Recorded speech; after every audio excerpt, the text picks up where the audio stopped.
मेरे प्यारे साथियों, आप सभी का स्वागत है आपके अपने YouTube channel defence exam paper में। आज की इस वीडियो में हम लोग बात करने वाले हैं उत्तर प्रदेश पुलिस कांस्टेबल की जो वैकेंसी आने वाली है। आपको पता है 40,000 पद आने वाले हैं, ठीक है। इसके लिए हम लोगों ने शुरू किया था प्रैक्टिस सेट, और जिसमें हम लोगों ने पहले प्रैक्टिस सेट में हिंदी को कंप्लीट कर लिया था। अगर आप लोगों ने उस वीडियो को नहीं देखा तो उसका लिंक आपको डिस्क्रिप्शन बॉक्स में मिल जाएगा, वहाँ से आप वो वीडियो देख सकते हैं। और आज के इस वीडियो में हम लोग बात करने वाले हैं जीके के क्वेश्चंस के बारे में। आपको मिलेगा यहाँ पर जीके का प्रैक्टिस सेट नंबर 1। तो चलिए इसको हम शुरू करते हैं। यहाँ पर सबसे पहले अगर बात करें तो आपके सामने यहाँ पर लिखा हुआ है पहला क्वेश्चन, भाषा के आधार पर राज्यों का पुनर्गठन किस वर्ष में किया गया था। तो ये किया गया था 1956 में। किस वर्ष किया गया था? 1956 में किया गया था। फजल अली की अध्यक्षता में किया गया था। किसकी? फजल अली की अध्यक्षता में। अगला है कि जापान में होन्शु नामक द्वीप किसके लिए प्रसिद्ध है। तो ये तेल के लिए प्रसिद्ध है। किसके लिए प्रसिद्ध है? ये तेल के लिए प्रसिद्ध है। और यहाँ पर जस्ता तांबा इसके लिए फेमस हो जाता है, पूछा जाता है, ठीक है। और अगर बात करें होन्शु द्वीप की तो ये दुनिया का सबसे बड़ा सातवां सबसे बड़ा द्वीप है, ठीक है।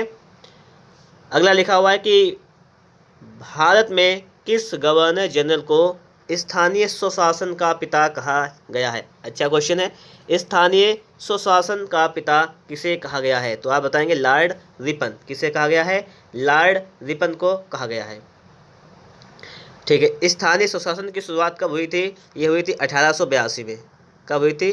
1882 में स्थानीय स्वशासन की शुरुआत हुई थी।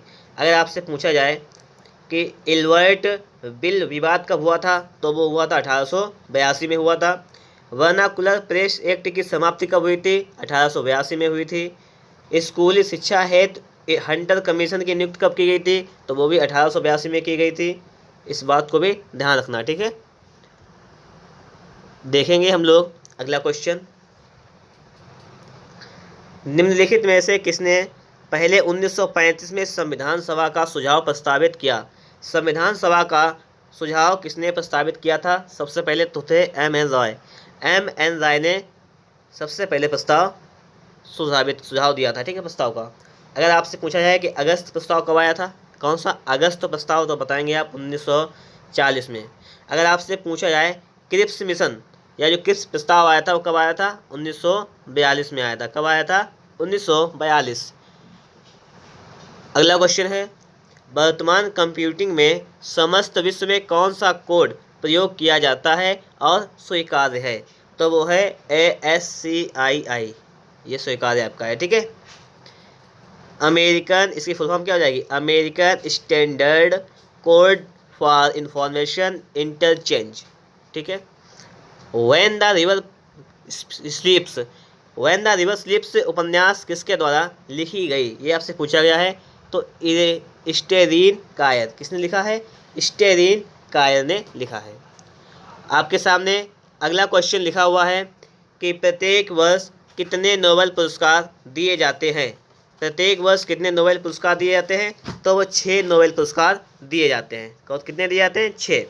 बात क्लियर हुई? कौन कौन से हैं? शांति, साहित्य, भौतिक, रसायन, चिकित्सा और अर्थशास्त्र। हो गए 6। तो 6 विषयों में नोबेल पुरस्कार दिए जाते हैं। अगर हम लोग अगले क्वेश्चन की बात करें तो आपके सामने क्वेश्चन लिखा हुआ है, वर्ल्ड वाइड वेब का आविष्कार किसने किया? आविष्कार किसने किया? अगर आपसे ये पूछा जाए तो क्या बताएंगे आप लोग? ये आविष्कार किया था टिम बर्नर्स-ली ने। किसने? टिम बर्नर्स-ली ने इसका आविष्कार किया था। आगे है आपका जल्लीकट्टू के साथ जुड़ा हुआ है। तो जल्लीकट्टू जो है वो किसके साथ जुड़ा हुआ है? तो पोंगल। किसके साथ? पोंगल के साथ जुड़ा हुआ है, ठीक है। जल्लीकट्टू जो है वो तमिलनाडु का एक परंपरागत खेल है। अगर आगे बात करें तो लिखा हुआ है, इसको देखना, सही समझना, भारत में महिलाओं के लिए आरक्षण उपलब्ध है लोकसभा में, राज्य विधानसभाओं में, पंचायती राज निकायों में, उपयुक्त सभी स्थानों पर। तो कहाँ पर है? तो आप बताएंगे पंचायती राज निकायों में महिलाओं के लिए आरक्षण उपलब्ध है। अच्छा, पंचायत राज की अगर बात करें तो किस आर्टिकल में इनकी बात की गई है?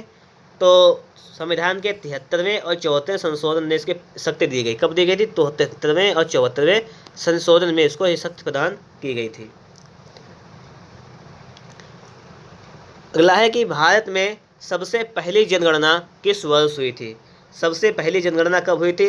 1872 में हुई थी। कब? 1872 में हुई थी। किसका कार्यकाल था? तो आप बताएंगे कि लॉर्ड मेयो का कार्यकाल था। लॉर्ड मेयो का कार्यकाल था, तब ये शुरुआत हुई थी। ठीक है। अगर आपसे पूछा जाए कि नियमित जनगणना की शुरुआत कब हुई थी, तो आप बताएंगे 1881 में हुई थी नियमित जनगणना की शुरुआत। अगला क्वेश्चन है आपका, निम्नलिखित में से कौन सा रोजगार प्राथमिक क्षेत्र से जुड़ा हुआ नहीं है? तो प्राथमिक क्षेत्र से जुड़ा हुआ कौन सा नहीं है? तो पुजारी जो है प्राथमिक क्षेत्र से जुड़ा हुआ नहीं है। आगे आपका है कि ISDN एक दूरसंचार प्रौद्योगिकी है जहां ध्वनि वीडियो डाटा साथ साथ संचारित होते हैं। ये हो जाएगा आपका। ठीक है, आगे देखते हैं। अगला है कि नई दिल्ली का मुख्य वास्तुविद एवं डिजाइनर कौन था? नई दिल्ली का, तो ये था एडविन लुटियंस। कौन था? एडविन लुटियंस था। ठीक है। दिल्ली को भारत की राजधानी कब बनाया गया था? 1911 में बनाया गया था। कब? 1911।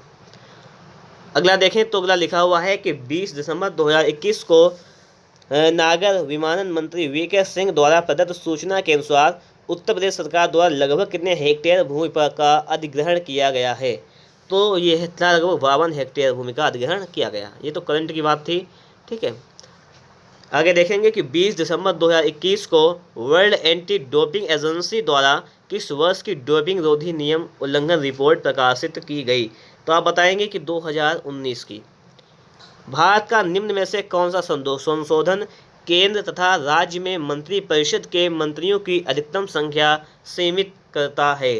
तो ये हो जाएगा आपका 91वां संशोधन। कौन सा हो जाएगा? 91वां संशोधन। ठीक है, जिसके अनुसार कहा गया है मंत्रिपरिषद के मंत्रियों की संख्या सदन के कुल सदस्यों के 15% से अधिक नहीं हो सकती। कितने से? 15% से अधिक नहीं हो सकती। आगे देखेंगे। अगला क्वेश्चन आपका है, हुमायूं की दुर्घटना के आकस्मिक मृत्यु के बाद उनके बेटे अकबर को कहाँ मुगल सिंहासन पर बैठाया गया? तो बैठाया गया था कलानौर में। कहाँ पर? कलानौर में बैठाया गया था। ठीक है। और अकबर उसमें कितने वर्ष के थे? तो 14 वर्ष के अकबर थे। ठीक है।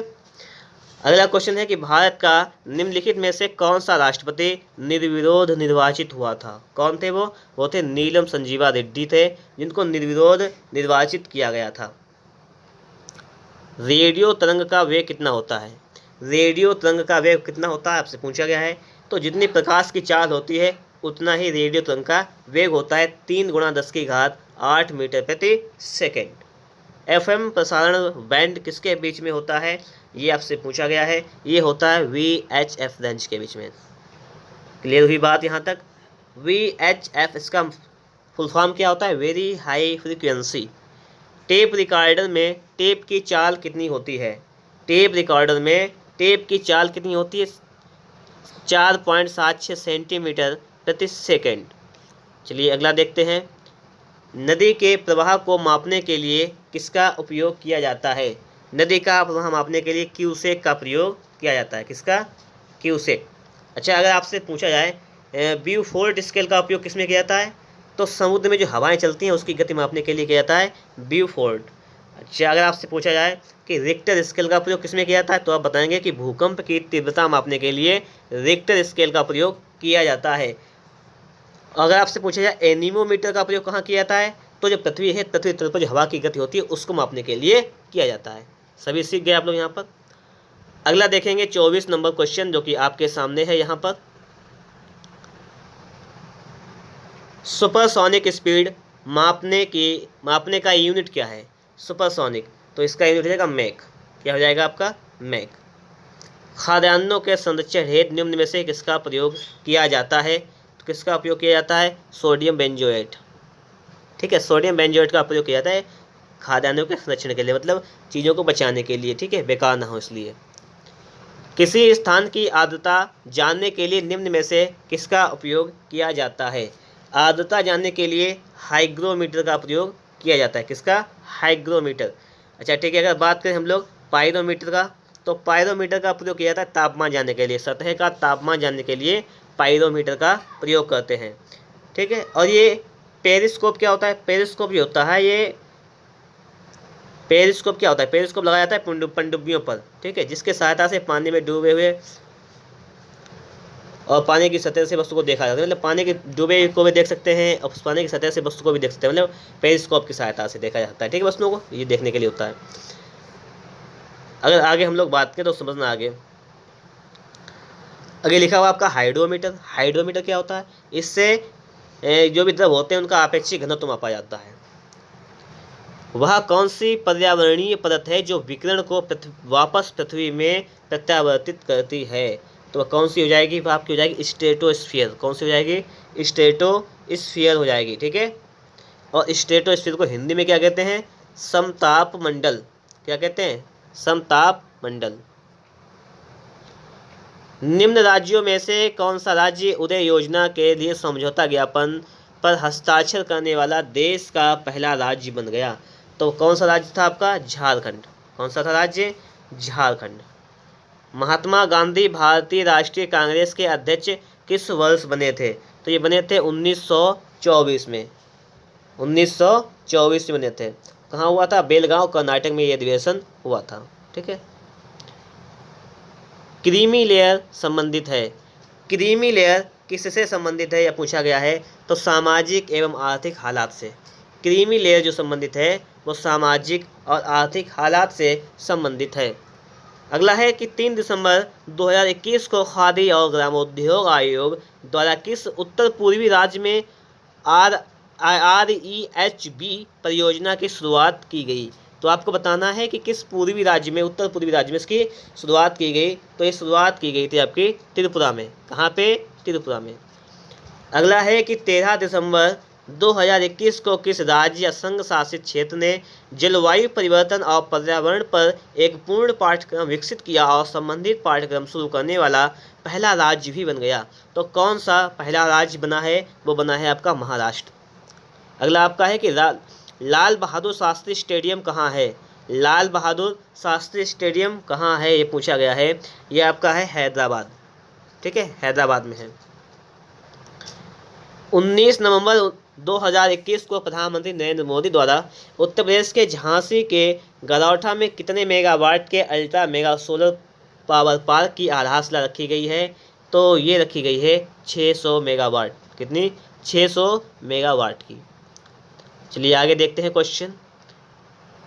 रक्त लाल दिखाई देने का कारण क्या होता है? क्यों लाल दिखाई देता है? तो दिखाई देता है हीमोग्लोबिन के वजह से। ठीक है, 17 दिसंबर 2021 को किस राज्य सरकार ने तमिल थाई भाजथु गीत को राज्य गीत घोषित किया? तो किसने घोषित किया था? ये किया था तमिलनाडु ने। किसने? तमिलनाडु। लास्ट 2 क्वेश्चन आपके बचे हुए हैं, इनको भी देख लेते हैं। अगर आप लोगों को वीडियो अच्छा लगा हो तो इसे आप लोग एक बार लाइक कर दीजिएगा। चैनल पर नए हैं और आप लोगों ने अभी तक चैनल को सब्सक्राइब नहीं किया है तो आप लोग चैनल को सब्सक्राइब ज़रूर कर लीजिएगा। क्वेश्चन को देखते हैं हम लोग। 37 नंबर है कि 25 नवंबर से 5 दिसंबर 2021 के मध्य स्पेन में आयोजित डेविस कप 2021 का खिताब मार्टिन लिसिच को पराजित करके किसने जीता? तो ये किसने जीता था? आपको यहाँ पर ये बताना है किसने जीता। ठीक है, Daniel Medvedev. Golden pain of freedom पुरस्कार किससे संबंधित है? गोल्डन पेन ऑफ फ्रीडम ये संबंधित है पत्रकारिता से। किससे संबंधित है? ये पत्रकारिता से संबंधित है। ठीक है, तो इस प्रकार से आपके 38 क्वेश्चंस हो चुके हैं।